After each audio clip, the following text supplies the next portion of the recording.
Hello hi welcome to all. എല്ലാവരും സുഖമായി safe ആയിരിക്കുന്നെന്ന് വിശ്വസിക്കുന്നു. നമ്മളിപ്പോൾ നോക്കുന്നത് നിങ്ങളിലേക്ക് ആരാണ് വരാൻ പോകുന്നത് എന്നുള്ളതാണ്.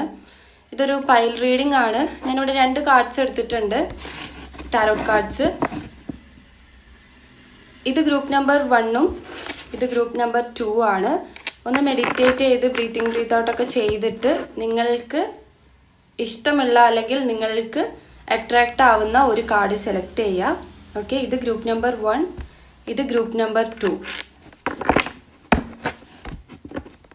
നിങ്ങളുടെ സിറ്റുവേഷൻസ്, ഇപ്പോൾ ഉള്ള സിറ്റുവേഷൻസ് മനസ്സിലേക്ക് കൊണ്ടുവരിക. അപ്പം നമുക്ക് നേരെ റീഡിങ്ങിലേക്ക് പോവാം. ഇതാണ് ഗ്രൂപ്പ് നമ്പർ 1 എന്ന് പറഞ്ഞിട്ടുണ്ടായിരുന്ന കാർഡ്. ഇതിന് ബേസ് ആയിട്ട് ക്ലാരിറ്റിക്ക് വേണ്ടിയിട്ട് നമ്മൾ ഈ കാർഡാണ് യൂസ് ചെയ്യുന്നത്. ഗ്രൂപ്പ് നമ്പർ 2ൻ്റെ നമ്മൾ ഈ 2 കാർഡ്സാണ് യൂസ് ചെയ്യുന്നത് കേട്ടോ. അപ്പോൾ പോസിറ്റീവായിട്ട് തന്നെ തിങ്ക് ചെയ്യുക. നിങ്ങളുടെ ഓവറോൾ എനർജി എന്താണെന്നുള്ളത് നോക്കാം. ഗ്രൂപ്പ് നമ്പർ 1 നിങ്ങളുടെ റീഡിംഗ് ആണ്. ഈ ഒരു കാർഡ് സെലക്ട് ചെയ്തവരുടെ റീഡിംഗ് ആണ്. നിങ്ങളുടെ ഓവറോൾ എനർജി എന്താണെന്നുള്ളത് നോക്കാം.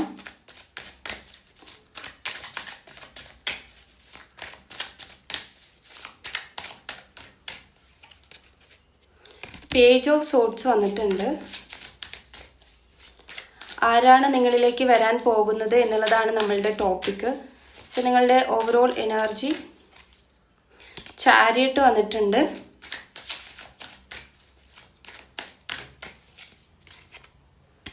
ഫൈവ് ഓഫ് സോർട്സ് വന്നിട്ടുണ്ട്. കിങ് ഓഫ് വൺസ് ആണ്. 2 of wands bottom of the deck.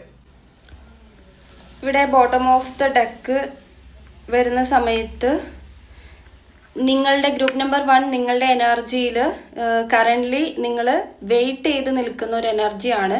Plan ചെയ്ത് അല്ലെങ്കിൽ ഒറ്റയ്ക്ക് ഇരിക്കുന്ന ഒരാൾ, അതുപോലെ തന്നെ വെയിറ്റിംഗ് എനർജിയാണ് ഇവിടെ കാണുന്നത്. ഇപ്പം ഓൾറെഡി ഉള്ള റിലേഷൻഷിപ്പിൽ നിന്ന് നിങ്ങൾ സ്റ്റെപ്പ് ബാക്ക് ചെയ്ത് നിൽക്കുന്നുണ്ട്. ഒരു സെൽഫ് ഓർഗനൈസ് ചെയ്യണത് പോലെ ഒരു ഹീലിങ്ങിലൂടെ പോകുന്നതായിട്ട് കാണുന്നുണ്ട്. നിങ്ങളൊരു പീസ്ഫുൾ ആയിട്ടുള്ളൊരു മൊമെന്റ് ഇപ്പം തേടിക്കൊണ്ടിരിക്കുകയാണ്. മൂവ് ഓൺ ചെയ്ത് നിൽക്കുകയാണ്. ഇപ്പമുള്ള കറൻ്റ്ലി ഉള്ള റിലേഷൻഷിപ്പിൽ നിന്ന് നിങ്ങൾ മൂവ് ഓൺ ചെയ്തിട്ടുണ്ട്. ബിക്കോസ് നിങ്ങൾക്ക് അതിൽ എന്തൊക്കെയോ ഒരു ഹാർട്ട് ബ്രോക്കൺ സംഭവിച്ചതുപോലെയാണ് കാണുന്നത്. കിങ് ഓഫ് വൺസ് വരുമ്പം നിങ്ങളുടെ ഇമോഷൻസിനൊക്കെ നിങ്ങൾ ബാലൻസ്ഡ് ആക്കി വെച്ചേക്കുവാണ്. നിങ്ങൾക്ക് എവിടെയോ ഒരു ചീറ്റിംഗ് സംഭവിച്ചിട്ടുണ്ട്. റിലേഷൻഷിപ്പിൽ നിന്നുകൊണ്ട് നിങ്ങളുടെ സ്നേഹത്തിനെ ആരോ ദുരുപയോഗം ചെയ്തതുപോലെ. ഓക്കെ, ഇവിടെ ചാരിറ്റിൻ്റെ എനർജിയും സോർട്സിൻ്റെ പേജ് ഓഫ് സോർട്സിൻ്റെ എനർജിയാണ് നമുക്ക് ഫസ്റ്റ് കിട്ടിയത്. സോ നിങ്ങൾക്ക് ഇവിടെ ഇപ്പം ആക്ഷൻ എടുക്കേണ്ട ഒരു സമയമായിട്ടാണ് കാണുന്നത്. ചാരിറ്റ് എന്ന് പറയുമ്പം ആരോ നിങ്ങളിലേക്ക് വരാൻ പോകുന്നുണ്ട്. ഓക്കെ, ചാരിറ്റ് എന്ന് പറയുന്ന സമയത്ത് ഒരു വ്യക്തിയാണ് കാണിച്ചു വരുന്നത്. അത് മാരേജ് പോലെയുള്ള കാര്യങ്ങൾക്ക് ഡയറക്റ്റ്ലി വരുന്ന ഒരു എനർജിയാണ്. അത് ആരാന്നുള്ളത് നമുക്ക് നോക്കാം. അപ്പം നിങ്ങൾ ആക്ഷൻ എടുക്കേണ്ട ഒരു സമയമാണ്. ഇപ്പോൾ ഒരു ഡിസിഷൻ എടുക്കണം നിങ്ങളുടെ ലൈഫിൽ എന്നുള്ളതാണ്. ഇത് പുതിയതാണോ, പുതിയൊരു വ്യക്തി ആയിരിക്കുമോ എന്നുള്ളത് നമുക്ക് നോക്കാം. അങ്ങനെയാണ് കാണുന്നത്. ഒരു ന്യൂ ബിഗിനിങ് പോലെ പുതിയതായിട്ടുള്ളൊരു ഇതാണ് കാണുന്നത്. ഓക്കെ, പുതിയ ഒരു ഇൻഫർമേഷൻ ആയിട്ടാണ് ഇപ്പം ആ വരുന്ന ഒരു വ്യക്തിയെ കുറിച്ച് നിങ്ങൾ ആദ്യമായിട്ട് അറിയണ പോലെയാണ് കാണുന്നത്. അപ്പം നമുക്ക് ക്ലാരിറ്റി ആയിട്ട് നോക്കാം. നിങ്ങളിലേക്ക് വരാൻ പോകുന്ന വ്യക്തി ഓൾറെഡി ഓൾഡ് പേഴ്സൺ ആണോ, അല്ലെങ്കിൽ ഒരു എക്സ് ആണോ, അല്ലെങ്കിൽ ന്യൂ പേഴ്സൺ ആണോ. കിങ് ഓഫ് സോർട്സ് വന്നിട്ടുണ്ട്. 10 of swords, queen of pentacle, 5 of swords, 9 of pentacle, 7 of pentacle, 6 of wands. ഇവിടെ നിങ്ങളുടെ കാർഡ്സിൽ നിങ്ങൾക്കൊരു ന്യൂ പേഴ്സൺ ആയിരിക്കും എന്നുള്ളതാണ് ഇവിടെ കാണുന്നത്. ഇത് 7 ഓഫ് പെൻഡക്കിൾ എന്ന് പറയുമ്പം റീബേർത്തിൻ്റെ കാർഡാണ്. അതായത് പുതിയതായിട്ടുള്ള കാര്യങ്ങളാണ് ഇനി നിങ്ങളിലേക്ക് വരാൻ പോകുന്നത്. ഓക്കെ, അതായത് പുതിയ ആരെയോ നിങ്ങൾ മീറ്റ് ചെയ്യാൻ പോകുന്നത് പോലെയാണ് ഇത്. നിങ്ങൾ പരിചയപ്പെടുന്നത് അല്ലെങ്കിൽ നിങ്ങളിലേക്ക് വരുന്നത് സോഷ്യൽ മീഡിയ വഴി ആയിരിക്കാം. നിങ്ങൾ എന്തെങ്കിലും സോഷ്യൽ മീഡിയയിലൊക്കെ ഭയങ്കര ആക്റ്റീവ് ആയിട്ടുള്ള ഒരാളാണ്, അല്ലെങ്കിൽ ഈ വർക്ക് പ്ലേസിലൊക്കെ നിങ്ങൾ ഭയങ്കര എല്ലാവരും നിങ്ങളെ പെട്ടെന്ന് അട്രാക്ട് ആവുന്ന ഒരു പേഴ്സണൊക്കെയാണ് നിങ്ങളെങ്കിൽ അങ്ങനെയുള്ള ഒരു അട്രാക്ഷൻ ബേസ് ചെയ്തിട്ടാണ് ഇവർ നിങ്ങളിലേക്ക് വരുന്നത്. ഓക്കെ, അതായത് ഒരു പ്രപ്പോസൽ പോലെ വരുന്ന ഒരു എനർജിയാണ്. ഇഷ്ടം പറഞ്ഞുകൊണ്ട് വരിക, അല്ലെങ്കിൽ മാരേജ് പോലെ കാര്യങ്ങളിലേക്ക് ഡയറക്റ്റ് ആയിട്ട് നിങ്ങളെ കോണ്ടാക്ട് ചെയ്ത് വരിക. അങ്ങനെയാണ് ഇത്. നിങ്ങളെ കണ്ട് ഇഷ്ടപ്പെട്ട് വരുന്നതാണ്. ഓക്കെ, നിങ്ങളുടെ ക്യാരക്ടർ അല്ലെങ്കിൽ നിങ്ങളുടെ ആ ഒരു ബ്യൂട്ടി അല്ലെങ്കിൽ നിങ്ങളുടെ ആ ഒരു വർക്ക്, ഇങ്ങനെയുള്ള കാര്യങ്ങളിൽ ഒരു അട്രാക്ഷൻ തോന്നിയിട്ട് വരുന്നതാണ്. അപ്പൊ നിങ്ങളിലേക്ക് വരുന്ന വ്യക്തി ഒരു ന്യൂ പേഴ്സൺ ആണ് എന്നുള്ളത് കാണുന്നുണ്ട്, സ്നേഹം കൊണ്ട് വരുന്ന ഒരു ജെനുവൻ പേഴ്സൺ ആയിട്ട്. പക്ഷേ ഇവിടെ എനിക്ക് ഫസ്റ്റ് തന്നെ 10 ഓഫ് സോട്സിന്റെയും 5 ഓഫ് സോട്സിന്റെ ഒക്കെ എനർജി വരുമ്പം ക്യൂൻ ഓഫ് പെന്റക്കിളിന്റെ എനർജി ഉണ്ട്. നിങ്ങളുടെ ഓൾഡ് പേഴ്സൺ, അതായത് നിങ്ങളുടെ എക്സ് എന്ന് പറയുന്നത്, അല്ലെങ്കിൽ നിങ്ങളുടെ റിലേഷൻഷിപ്പ് ഇപ്പോൾ ബ്രേക്ക് ചെയ്ത് നിൽക്കുന്ന ആ ഒരു വ്യക്തി ഇപ്പോഴും നിങ്ങളെ ചേസ് ചെയ്തുകൊണ്ടിരിക്കുന്നുണ്ട്. ഓക്കെ, അതായത് നിങ്ങളെ മുഴുവനും അവരിങ്ങനെ വാച്ച് ചെയ്തുകൊണ്ടിരിക്കുന്നുണ്ട്, ചേസ് ചെയ്യുന്നുണ്ട്. അതുപോലെ ഈ ഒരു എൻഡിങ് എന്ന് പറയുന്നത് ഇപ്പോഴും എൻഡ് ആയിട്ടൊന്നുമില്ല. ഇപ്പൊ കറന്റ്ലി നിങ്ങളൊരു സെപ്പറേഷൻ പോലെ അല്ലെങ്കിൽ നിങ്ങൾ മൂവ് ഓൺ ചെയ്ത് മാറി നിൽക്കുന്നുണ്ടാകും, ബിക്കോസ് നിങ്ങളുടെ സിറ്റുവേഷൻസ് അങ്ങനെ കടന്നു വന്നതൊക്കെ ആയിരിക്കും. പക്ഷെ ഇതൊരിക്കലും എൻഡ് ആയിട്ടില്ല, അതൊരു ടെമ്പററി സിറ്റുവേഷൻ മാത്രമായിട്ടാണ് കാണിച്ചു തരുന്നത്. ഓക്കെ, പോയിട്ടില്ല, ഇപ്പോഴും വിട്ടു പോയിട്ടില്ല. റിലേഷൻഷിപ്പ് നിങ്ങൾ സെപ്പറേറ്റഡ് ആയിട്ടില്ല. ഇപ്പോൾ റിയാലിറ്റി നോക്കുകയാണെങ്കിൽ സെപ്പറേറ്റഡ് ആയിട്ടില്ല എന്നുള്ളതാണ്. 5 ഓഫ് സോട്സിന്റെ എനർജി വരുമ്പം എഗെയിൻ ഒന്നും കൂടി നിങ്ങൾക്ക് കൺഫ്യൂഷൻസ് തന്നേക്കാം. നിങ്ങൾ ഒന്നും കൂടി ഈ ഒരു സ്ട്രഗ്ലിംഗ് പോലെ പോയേക്കാം ഈ റിലേഷൻഷിപ്പ്. അതായത് നിങ്ങളിലേക്ക് 2 വ്യക്തികൾ കടന്നു വരാം. ഒന്ന് നിങ്ങളുടെ ഓൾഡ് പേഴ്സണും വന്നേക്കാം എന്നുള്ളൊരു കാര്യം ഇവിടെ കാണിക്കുന്നുണ്ട്. ആൻഡ് ന്യൂ പേഴ്സൺ എന്തായാലും നിങ്ങളിലേക്ക് വരുന്നുണ്ട്. ഓക്കെ, ജസ്റ്റിസിന്റെ കാർഡ് വന്നിട്ടുണ്ട്. നിങ്ങളിപ്പോൾ മാരീഡ് പേഴ്സൺ ആണെങ്കിൽ, ഡിവോഴ്സ് പോലത്തെ കാര്യത്തിൽ നിന്നതാണെങ്കിൽ, ആ ഡിവോഴ്സ് ചെയ്ത ആ വ്യക്തി ആയിരിക്കാം ന്യൂ പേഴ്സൺ ആയിട്ട് പിന്നെയും വരുന്നത് കേട്ടോ. അത് നിങ്ങൾ അങ്ങനെയുള്ള സിറ്റുവേഷൻ ഉണ്ടെങ്കിൽ മാത്രം എടുക്കുക, ഇല്ലെങ്കിൽ അത് വിട്ട് കളയുക. ഇത് ഞാൻ എടുത്തത് ഈ എക്സ് ആയിട്ടുള്ള അല്ലെങ്കിൽ ബ്രേക്ക് ചെയ്ത് നിൽക്കുന്ന വ്യക്തിയുടെ എനർജി എന്താന്നുള്ള ഒരു ക്ലാരിറ്റിക്ക് വേണ്ടി എനിക്ക് ഹാങ്ഡ് മാൻ ആണ് കിട്ടിയത്. അവർക്ക് ഇപ്പം ഒരു സ്റ്റക്ക് സിറ്റുവേഷൻ ആണ്, നിങ്ങളുമായിട്ടുള്ള ഒരു ബ്രേക്കപ്പ് അല്ലെങ്കിൽ നിങ്ങളുമായിട്ടുള്ള ഒരു നോ കോണ്ടാക്ട് എന്ന് പറയുന്ന സ്റ്റക്ക് സിറ്റുവേഷൻ ആണ്. പക്ഷേ ഈ ഹാങ്ഡ് മാൻ റിവേഴ്സ്ഡ് വരുന്ന സമയത്ത് അവർക്ക് ഇപ്പോൾ ഉള്ള ഒരു എനർജി മാറും, അവർക്ക് ഈ ഒരു സ്റ്റക്ക് സിറ്റുവേഷൻ മാറും. ഇത് അപ്രേറ്റ് വന്നിരുന്നെങ്കിൽ, ഹാങ്ഡ് മാൻ അപ്രേറ്റ് വന്നിട്ടുണ്ടായിരുന്നെങ്കിൽ അവരുടെ ഇവരിപ്പോൾ നിൽക്കുന്ന അതേ സിറ്റുവേഷനിലൂടെ, ആ ഒരു സ്റ്റക്ക് ആയിട്ടുള്ള സിറ്റുവേഷനിലൂടെ തന്നെ പോയേനെ നിങ്ങളുടെ എക്സ് എന്ന് പറയുന്നത്. പക്ഷെ കുറച്ചും കൂടി ഫ്യൂച്ചറിലേക്ക് കുറച്ചുകൂടി കഴിയുമ്പോഴത്തേക്ക് അവരുടെ എനർജി മാറും. അങ്ങനെ ആയിരിക്കാം മേ ബി നിങ്ങളിലേക്ക് റിട്ടേൺ അവർ വരുന്നത്. അപ്പം നിങ്ങൾക്ക് കൺഫ്യൂഷൻ അഗെയിൻ ഉണ്ടാവും എന്നുള്ളത് വരുന്നുണ്ട്. ഓക്കെ, അപ്പം ഇതിൽ നിങ്ങൾക്കൊരു ഗൈഡൻസ്, എനിക്ക് തോന്നുന്നു നിങ്ങൾക്കൊരു ഗൈഡൻസ് അത്യാവശ്യമായിരിക്കും. കാരണം നിങ്ങൾക്ക് ഇവിടെ ഒരു ടോർച്ചറിങ് അല്ലെങ്കിൽ ഭയങ്കരമായിട്ടുള്ള ഒരു ബുദ്ധിമുട്ട് നിങ്ങൾ ഫേസ് ചെയ്യേണ്ടി വരും ഇങ്ങനെയുള്ള പേഴ്സൺസ് വരുമ്പോൾ എന്നുള്ളത് കാണുന്നുണ്ട്. അതായത് ഡിസിഷൻ എടുക്കാനുള്ള ഒരു ബുദ്ധിമുട്ട് നിങ്ങൾ നല്ല രീതിക്ക് ഫേസ് ചെയ്യും. സോ നിങ്ങൾക്കൊരു ഗൈഡൻസ് നോക്കാം. സ്പിരിച്വൽ സ്ട്രെങ്ത് വന്നിട്ടുണ്ട്, പേഷ്യൻസ് ആൻഡ് പ്ലാനിങ് വന്നിട്ടുണ്ട്, ഡെസ്റ്റിനിയും വന്നിട്ടുണ്ട്. Okay, love beginning. ഇവിടെ മൂവ് ഓൺ എന്നുള്ള കാർഡുണ്ട്. നിങ്ങൾക്ക് ഇവിടെ പറയേണ്ട കാര്യം എന്താ വെച്ചാൽ, നിങ്ങളിലേക്ക് എന്തെങ്കിലും നെഗറ്റീവായിട്ടുള്ള വൈബ്രേഷൻസ് വരുന്നുണ്ട്. നിങ്ങൾക്ക് എപ്പോഴും ഇങ്ങനെയുള്ള കാര്യങ്ങൾ, ഇങ്ങനെ ഇപ്പം സന്തോഷിക്കാനുള്ളൊരു പേഴ്സൺ നിങ്ങളിലേക്ക് വന്നാൽ പോലും നിങ്ങളെ വേദനിപ്പിച്ചുള്ള ഒരാൾ റിട്ടേൺ വരുമ്പം നിങ്ങൾക്കത് ബുദ്ധിമുട്ടായിരിക്കും അല്ലേ. അപ്പം അങ്ങനെയുള്ള സിറ്റുവേഷൻസ് ഒക്കെ നിങ്ങൾ ഫേസ് ചെയ്യേണ്ടി വരുന്നത് നിങ്ങൾക്കൊരു കർമ്മ റിലേറ്റഡ് ആയിട്ടാണ്, ഡെസ്റ്റിനിയാണ്. ഓക്കെ, കർമ്മ റിലേറ്റഡ് എന്ന് പറയുമ്പം ഈ ജന്മത്തിലോ കഴിഞ്ഞ ജന്മത്തിലോ നിങ്ങൾ ചെയ്തിട്ടുള്ള കാര്യം നിങ്ങൾക്ക് തിരിച്ചു കിട്ടുന്നു എന്നുള്ളതാണ് ഇവിടെ കാണുന്നത്. സോ ആ സിറ്റുവേഷൻ അത് കർമ്മയാണ്, അത് പൊയ്ക്കോളും. ഓക്കെ, അത് ആ സിറ്റുവേഷൻ നിങ്ങൾ അക്സെപ്റ്റ് ചെയ്യാനേ നിങ്ങൾക്ക് അവിടെ മാർഗമുള്ളൂ. അതായത് ആ സിറ്റുവേഷൻ അക്സെപ്റ്റ് ചെയ്ത് ഈസി ആയിട്ട് ആ സിറ്റുവേഷനെ കാണാൻ ശ്രമിക്കുക. എനിക്ക് മാത്രം എന്താ ഇങ്ങനെയെന്ന് മേ ബി നിങ്ങൾ ചിന്തിച്ചേക്കാം. അപ്പൊ മനസ്സിലാക്കുക, അത് നിങ്ങളുടെ ഒരു കർമ്മ റിലേറ്റഡ് ആയിട്ട് നിങ്ങൾക്ക് തന്നെ കിട്ടുന്നതാണ്. സിറ്റുവേഷൻ അക്സെപ്റ്റ് ചെയ്യുക. പേഷ്യൻസ് ആൻഡ് പ്ലാനിങ് ആണ്. ഇത് ഒരു അഡ്വൈസ് അല്ലെങ്കിൽ നിങ്ങൾക്കുള്ള ഒരു ഗൈഡൻസ് ആണ്. നിങ്ങൾക്ക് വേണ്ടത് ക്ഷമയാണ്.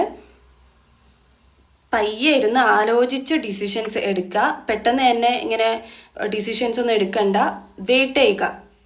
ഒന്ന് ആലോചിച്ച് ചിന്തിച്ച് ഡിസിഷൻ എടുക്കുക. സ്പിരിച്വൽ സ്ട്രെങ്ത് വന്നിട്ടുണ്ട്. ഇത് നിങ്ങൾക്ക് പറ്റാത്ത കാര്യങ്ങൾ നിങ്ങൾ യൂണിവേഴ്സിൽ സറണ്ടർ ചെയ്യുക, നന്നായിട്ട് പ്രെയർ ചെയ്യുക, അങ്ങനെയുള്ള കാര്യങ്ങളൊക്കെ. ഓക്കെ, നിങ്ങളെ ഒന്ന് ക്ലിയർ ചെയ്യേണ്ട രീതിയിൽ, ഹീൽ ചെയ്യേണ്ട രീതിയിൽ നിങ്ങൾക്ക് എന്തൊക്കെ ചെയ്യാൻ പറ്റുമോ അതൊക്കെ നിങ്ങൾ ചെയ്യുക എന്നുള്ളതാണ്. യൂണിവേഴ്സിൽ സറണ്ടർ ചെയ്യുക. ഓക്കെ, അപ്പം ഗ്രൂപ്പ് നമ്പർ 1 നിങ്ങൾക്കുള്ള റീഡിംഗ് ഇതാണ്. ഗ്രൂപ്പ് നമ്പർ 1 നിങ്ങൾക്കുള്ള സോഡിയാക് സൈൻ ഇവിടെ ലിയോ വന്നിട്ടുണ്ട്, അക്യൂറേസ് വന്നിട്ടുണ്ട്, ആൻഡ് ക്യാൻസർ വന്നിട്ടുണ്ട്. നിങ്ങൾക്ക് ഇപ്പം ഈ സോഡിയാക് സൈൻ ഉള്ള ആളുകൾക്കായിരിക്കും ഇത് കൂടുതൽ അക്യൂറേറ്റ് ആവുക എന്നുള്ളത് മനസ്സിലാക്കുക. അപ്പം നിങ്ങൾക്കുള്ള റീഡിംഗ് എന്ന് പറയുന്നത് ഇത്രയേ ഉള്ളൂ. ഇനി ഗ്രൂപ്പ് നമ്പർ 2ന്റെ റീഡിങ്ങിലേക്ക് പോവാം. ഗ്രൂപ്പ് നമ്പർ 2 നിങ്ങളുടെ റീഡിങ്ങിലേക്ക് പോവാം. ഈ ഒരു കാർഡ്സ് ആയിരുന്നു നിങ്ങൾക്ക് ചൂസ് ചെയ്യാൻ തന്നിട്ടുണ്ടായിരുന്നത്. നിങ്ങളുടെ ഓവറോൾ എനർജി എന്താണെന്നുള്ളത് നോക്കാം. പോസിറ്റീവായിട്ട് തിങ്ക് ചെയ്യാം. ആരാണ് നിങ്ങളിലേക്ക് വരാൻ പോകുന്നത്? 6 ഓഫ് സോർട്സ്, ഹെർമിറ്റ് വന്നിട്ടുണ്ട്, 2 of swords, ace of pentacle reversed ആണ്, 5 of pentacle, ace of cups and page of cups. Bottom of the deck temperance ആണ് വന്നിട്ടുള്ളത്. നിങ്ങളുടെ ഓവറോൾ എനർജി നോക്കുന്ന സമയത്ത് ടെമ്പറൻസ് ഇവിടെ കൂടുതൽ കാർഡ്സും പറയുന്നത് ബാലൻസ്ഡ് ആയിട്ടിരിക്കുന്ന ഒരാളാണ്. എല്ലാ കാര്യങ്ങളും ഇപ്പം മനഃപൂർവ്വം ബാലൻസ് ചെയ്ത് ഒരു ബൗണ്ടറി സെറ്റ് ചെയ്ത് അവനവൻ്റെ കാര്യത്തിൽ കോൺസെൻട്രേറ്റ് ചെയ്തിരിക്കുന്ന ഒരു എനർജിയാണ് നിങ്ങളുടേത്. നിങ്ങളുടെ എനർജിയിൽ ഇവിടെ ഒരു സോൾ സെർച്ചിങ് നടക്കുന്നതായിട്ട് കാണുന്നുണ്ട്. അതായത് നിങ്ങളിപ്പം നിങ്ങൾക്ക് ബെറ്റർ ആയിട്ടുള്ള ഒരു സോളിനെ അന്വേഷിച്ചുകൊണ്ടിരിക്കുകയായിരിക്കാം. ഇപ്പം നിങ്ങളത് ചെയ്യുന്നില്ല എന്നുണ്ടെങ്കിൽ നിങ്ങളുടെ സോൾ അത് ചെയ്യുന്നുണ്ടാകും. അത് നിങ്ങൾ എക്സ്പീരിയൻസ് ചെയ്തിട്ടുണ്ടാകും. ഇപ്പം നിങ്ങൾ എവിടെയെങ്കിലും ആരെങ്കിലുമൊക്കെ മീറ്റ് ചെയ്തിട്ടുണ്ടെങ്കിൽ, അല്ലെങ്കിൽ കൂടെ വർക്ക് ചെയ്യുന്നത്, അല്ലെങ്കിൽ കൂടെ പഠിക്കുന്നത്, അല്ലെങ്കിൽ ഡെയിലി കാണുന്ന ഒരാൾ, അല്ലെങ്കിൽ അങ്ങനെ ആരെങ്കിലുമൊക്കെ നിങ്ങൾ കാണുമ്പോഴത്തേക്ക് നിങ്ങൾക്കൊരു അട്രാക്ഷൻ തോന്നുന്നുണ്ട്. അവരിങ്ങോട്ടൊരു അട്രാക്ഷൻ തന്നില്ലെങ്കിൽ പോലും, അല്ലെങ്കിൽ അവരിങ്ങോട്ട് നോക്കുന്നില്ല, മിണ്ടുന്നില്ലെങ്കിൽ പോലും നിങ്ങൾക്ക് അങ്ങോട്ട് തോന്നുന്നുണ്ടെന്നുണ്ടെങ്കിൽ അത് നിങ്ങളുടെ ഉള്ളിൽ ഒരു സോൾ സെർച്ചിങ് നടക്കുന്നതുകൊണ്ടാണ്. ഓക്കെ, നിങ്ങളുടെ ടൈമിൽ ഒരു സോൾ സെർച്ചിങ് നടക്കുന്നതുകൊണ്ടാണ്. നിങ്ങളുടെ സോളിനിപ്പം ഒറ്റപ്പെട്ടതായിട്ട് ഫീൽ ചെയ്യുന്നുണ്ടാവും. ഓക്കെ, അപ്പോൾ അവർക്ക് പറ്റിയിട്ടുള്ള ഒരു സോളിനെ തെരഞ്ഞുകൊണ്ടിരിക്കുകയാണ്. ക്ലാരിറ്റി നോക്കാം നമുക്ക്. നിങ്ങൾക്ക് ഇവിടെ ഒരു കൺഫ്യൂഷൻ ഉള്ളതായിട്ട് കാണുന്നുണ്ട്. ഇപ്പം നിങ്ങളിലേക്ക് കോൺസെൻട്രേറ്റഡ് ആണെന്ന് നമ്മൾ ഓൾറെഡി പറഞ്ഞു. പക്ഷെ ഇവിടെ സ്റ്റിൽ നിങ്ങൾക്ക് ഒരു ഡിസിഷൻ എടുക്കാനുള്ള ഒരു ബുദ്ധിമുട്ട് കാണുന്നുണ്ട്. ഓക്കെ, സ്റ്റാർ കാർഡ് വന്നിട്ടുണ്ട്. അത് ഇപ്പോഴും പാസ്റ്റിനെ നിങ്ങൾ ഹോൾഡ് ചെയ്യുന്നുണ്ട്. ആൻഡ് അതുപോലെ ഒരു ഹോപ്പ് കൊടുക്കുന്നുണ്ട്. പാസ്റ്റിലെ വ്യക്തി തിരിച്ചു വരും എന്നുള്ളൊരു ഹോപ്പ് നിങ്ങൾ കൊടുക്കുന്നുണ്ട്. നിങ്ങൾക്ക് പാസ്റ്റിലുള്ള ഒരാൾ തിരിച്ചു വരുന്നുള്ളത്. സോ നിങ്ങൾക്ക് മുന്നോട്ടൊരു നിങ്ങൾക്കൊരു ക്യൂരിയോസിറ്റിയാണ് ഇപ്പം. ഒരു പുതിയ റിലേഷൻഷിപ്പൊക്കെ നിങ്ങൾ ആഗ്രഹിക്കുന്നതായിട്ട് ഇവിടെ കാണുന്നു, ഡ്രീം ചെയ്യുന്നതായിട്ട് കാണുന്നു. അപ്പം അതൊക്കെ കൊണ്ട് തന്നെ നിങ്ങൾക്ക് ചോയ്സ് എടുക്കാനുള്ളൊരു ബുദ്ധിമുട്ടുണ്ട്. അതായത് നിങ്ങൾ പാസ്റ്റിനെ നിങ്ങൾക്ക് വേണം, പക്ഷെ എന്നാൽ നിങ്ങൾക്ക് വേണ്ട, അങ്ങനെയുള്ള 2 മൈൻഡ് നിങ്ങൾക്ക് ഇവിടെ സ്റ്റിൽ ഉണ്ട്. ഓക്കെ, പുതിയ ആളുകൾ നിങ്ങളിലേക്ക് വന്നുകൊണ്ടിരിക്കുന്നുമുണ്ട്, അതുപോലെ വന്നിട്ടുമുണ്ട്. പക്ഷെ നിങ്ങൾ ഇതിനെയെല്ലാം മിസ് ചെയ്ത് കളയുന്നുണ്ട്. നല്ല ഓപ്പർച്യൂണിറ്റീസും നല്ല ഫ്രണ്ട്സിനെയൊക്കെ നിങ്ങൾ മിസ് ചെയ്ത് കളയുന്നതായിട്ട് കാണുന്നുണ്ട്. നിങ്ങൾക്കത് ഡിസിഷൻ എടുക്കാനുള്ള ഒരു ബുദ്ധിമുട്ട് കൊണ്ടാണ്. അതായത് ആ ഒരു കറക്റ്റ് ആയിട്ടുള്ള ഒരു ഡിസിഷൻ നിങ്ങൾക്ക് എടുക്കാൻ പറ്റുന്നത് ഡിഫിക്കൽട്ടായിട്ടാണ് നിങ്ങൾക്ക് ഫീൽ ചെയ്യുന്നത്. ഓക്കെ, എല്ലാം നഷ്ടമായി പോകും എന്നുള്ളൊരു വിചാരം നിങ്ങൾക്ക് ഉള്ളതുപോലെ നിങ്ങളുടെ മൈൻഡ് സെറ്റ് തന്നെ നിങ്ങൾക്ക് ഓക്കെ അല്ല. നിങ്ങളിപ്പം എത്ര സെൽഫ് ലവ് ചെയ്യുന്നുണ്ടെങ്കിലും സ്പിരിച്വാലിറ്റിയിലേക്ക് കടന്നാലും നിങ്ങളുടെ മൈൻഡ് സെറ്റ് ഒട്ടും ഓക്കെ അല്ലാത്ത പോലെയാണ്. അപ്പം അത് തന്നെയാണ് നിങ്ങളുടെ റിലേഷൻഷിപ്പ് ഒന്നും നിങ്ങളിലേക്ക് നിൽക്കാത്തത്. ഓക്കെ, ഏസ് ഓഫ് കപ്സ് വരുമ്പം നിങ്ങൾക്ക് ഇവിടെ ഒരു മാരേജ് പ്രപ്പോസൽ പോലുള്ളൊരു ഇതാണ്. അപ്പം അതൊരു പുതിയ പേഴ്സൺ ആണോ എന്ന് നോക്കുകയാണെങ്കിൽ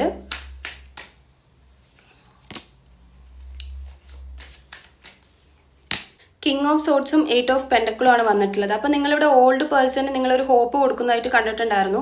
ആ വ്യക്തിയെ നിങ്ങൾ വെയിറ്റ് ചെയ്തിരുന്നിട്ട് കാര്യമില്ല. ബിക്കോസ് അത് നഷ്ടമായി പോയി. ആ സിറ്റുവേഷൻ നിങ്ങൾ അക്സെപ്റ്റ് ചെയ്യണം എന്നുള്ളതാണ്. പകരം നിങ്ങൾക്ക് ഇവിടെ പുതിയ റിലേഷൻഷിപ്സ് ആയിരിക്കും വരെ. ഏസ് ഓഫ് കപ്സിന്റെ എനർജിയാണ് ഇത്, ന്യൂ ആണ്. അപ്പം നിങ്ങൾ ആ ഒരു പുതിയ പ്രപ്പോസൽ അല്ലെങ്കിൽ അങ്ങനെയുള്ള കാര്യങ്ങളിലേക്ക് നിങ്ങൾ തിരിയാന്നുള്ളതാണ്. പാസ്റ്റിലെ ആളെ വെയിറ്റ് ചെയ്ത് നിന്നിട്ടോ ഹോൾഡ് ചെയ്ത് പിടിച്ചിട്ടോ കാര്യമില്ല. അത് നിങ്ങൾക്ക് കിട്ടണമെന്നുണ്ടെങ്കിൽ ഭയങ്കരമായിട്ടുള്ള ഒരു ഹാർഡ് വർക്ക് വേണം എന്നുള്ളതാ. ത്യാഗമൊക്കെ ചെയ്യേണ്ടി വരും, സാക്രിഫൈസ് ചെയ്യേണ്ടി വരും, ഭയങ്കരമായിട്ട് ഹാർഡ് വർക്ക് ചെയ്യേണ്ടി വരും എന്നൊക്കെയുള്ളതാണ് ഇവിടെ കാണുന്നത്. ഓക്കെ, ഒരുപാട് വെയിറ്റ് ചെയ്യേണ്ടി വരും.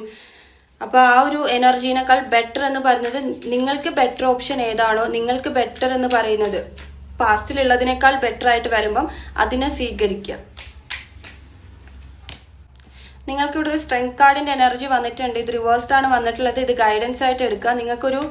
നിങ്ങളൊന്ന് സ്ട്രോങ് ആവേണ്ടത് അത്യാവശ്യമാണ്. ഓക്കെ, അതായത് പോയത് പോയി എന്നുള്ള രീതിയിൽ ആ ഒരു മൈൻഡ് സെറ്റ് നിങ്ങൾക്ക് വേണം. എങ്കിൽ മാത്രമേ, ഇപ്പോൾ ഇവിടെ നിങ്ങൾക്ക് വന്നിട്ടുള്ള ഓപ്പർച്യൂണിറ്റീസ് എല്ലാം നിങ്ങൾ എന്നെ തട്ടിക്കളയുന്നതായിട്ട് കാണുന്നുണ്ട്. അപ്പം നല്ലതിനെയൊക്കെ തട്ടിക്കളഞ്ഞു കഴിഞ്ഞിട്ട് കിട്ടാത്തതിനെ കുറിച്ച് ആലോചിച്ചിരുന്നിട്ടും ഒരു കാര്യവുമില്ല. അപ്പം നിങ്ങളുടെ ജീവിതത്തിൽ നിങ്ങൾക്ക് നഷ്ടങ്ങൾ വരുന്നുണ്ട്. നിങ്ങൾ എത്രയൊക്കെ പോസിറ്റീവ് ആയാലും, നിങ്ങൾ എത്രയൊക്കെ നിങ്ങളിലേക്ക് കോൺസെൻട്രേറ്റഡ് ആയാലും, പ്രിയോറിറ്റി കൊടുത്താലും, റെസ്പെക്ട് ചെയ്താലൊക്കെ നിങ്ങൾക്കൊരു പച്ച പിടിക്കണില്ല നിങ്ങൾക്ക് സ്വയം തോന്നുന്നുണ്ട് എന്നുണ്ടെങ്കിൽ അതിന്റെ റീസൺ ഇതാണ്. നിങ്ങളൊന്ന് ബോൾഡ് ആകേണ്ട കാര്യമുണ്ട്. ഓക്കെ, ടവർ എനർജി ആണ്. നിങ്ങളിൽ ഉള്ളതൊക്കെ സ്റ്റോപ്പ്ഡ് ആണ്. ഓക്കെ, ടവർ എന്ന് പറയുമ്പോൾ ബ്രേക്കപ്പ് സിറ്റുവേഷൻ ആണ്. സോ പാസ്റ്റിനെ നിങ്ങൾ ഹോൾഡ് ചെയ്യണ്ട. നിങ്ങളിലേക്ക് പുതിയ വ്യക്തിയാണ് വരുന്നത്. അത് ബെറ്റർ ആണ്. നിങ്ങൾക്ക് ബെറ്റർ ആയിട്ട് തോന്നുന്നുണ്ടെന്നുണ്ടെങ്കിൽ അതിനെ കൂടുതൽ അറിയാൻ ശ്രമിക്കുക, അതിനെ സ്വീകരിക്കുക. ഗ്രൂപ്പ് നമ്പർ 2, നിങ്ങൾക്ക് ഗൈഡൻസ് നോക്കേണ്ട ആവശ്യം വന്നിട്ടില്ല. ഓൾറെഡി നമുക്ക് ഗൈഡൻസ് കിട്ടി. പാസ്റ്റ് ഹോൾഡ് ചെയ്ത് വെച്ചെങ്കിൽ വിട്ടു കളയുക എന്നുള്ളതാണ്. പുതിയതായിട്ട് വരുന്നതിനെ സ്വീകരിക്കുക. ആൻഡ് നിങ്ങൾക്ക് ക്ലാരിറ്റി കാർഡ്സ് വെച്ച് നമുക്ക് എടുക്കേണ്ട ആവശ്യം വന്നില്ല. വളരെ വ്യക്തമായിട്ട് തന്നെ മനസ്സിലായിട്ടുണ്ട് നിങ്ങളിലേക്ക് പുതിയ വ്യക്തികളാണ് വരുന്നത് എന്നുള്ളത്. അതുപോലെ തന്നെ ഇവിടെ വന്നിട്ടുള്ള സോഡിയക് സൈൻ എന്ന് പറയുന്നത് ടോറസ് വന്നിട്ടുണ്ട്, ലിബ്ര സൈൻ വന്നിട്ടുണ്ട്, അക്യൂറസ്. അപ്പം ഈ ഒരു സോഡിയക് സൈനുള്ള ആളുകൾക്ക് ഇത് കൂടുതൽ മാച്ച് ആകും. അപ്പം ഗ്രൂപ്പ് നമ്പർ 2 നിങ്ങൾക്കുള്ള റീഡിംഗ് ഇത്രയേ ഉള്ളൂ. നിങ്ങൾക്ക് റെസനേറ്റ് ആയിട്ട് തോന്നുന്നുണ്ടെങ്കിൽ, റീഡിംഗ് ഇഷ്ടമായിട്ടുണ്ടെങ്കിൽ ഉറപ്പായിട്ടും ലൈക്ക് ചെയ്യുക, കമൻറ്റ് ചെയ്യുക.